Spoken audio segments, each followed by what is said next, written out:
En début d'année, plus de 600 invités ont été accueillis au musée de la capitale à la réception du Nouvel An pour les journalistes étrangers. Le ministre adjoint des Affaires étrangères Qin Gang a donné un discours en les remerciant pour leur participation importante. 女士们、先生们，驻华外国记者是中国发展的见证者、亲历者，也是中国故事的讲述者。你们是今天晚上的主角。我代表外交部感谢你们多年来为报道中国付出的辛勤努力。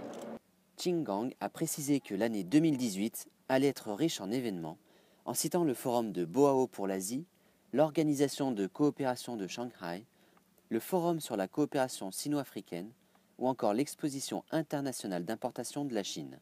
我们继续欢迎外国记者持续关注中国的发展变化，公正客观地报道中国，和我们共同见证新时代中国的发展。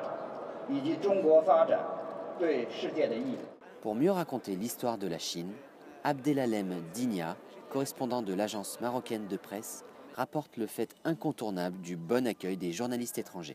Jusqu'à maintenant, je n'ai pas rencontré de grandes difficultés depuis mon arrivée en Chine. C'est bien organisé. L'État chinois a tout un mécanisme pour recevoir les journalistes étrangers. Et ça facilite la tâche d'un journaliste qui vient de l'Europe ou de l'Afrique.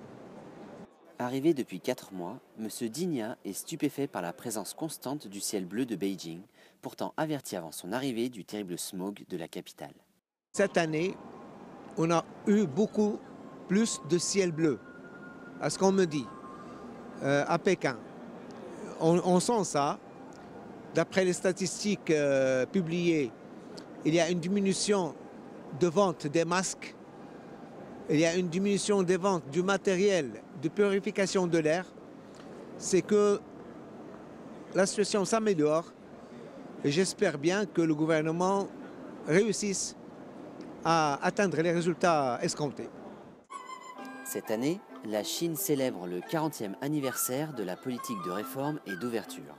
En accueillant de mieux en mieux des journalistes étrangers sur son territoire, elle a pour ambition d'ouvrir davantage sa culture au monde entier et d'offrir une Chine plus belle.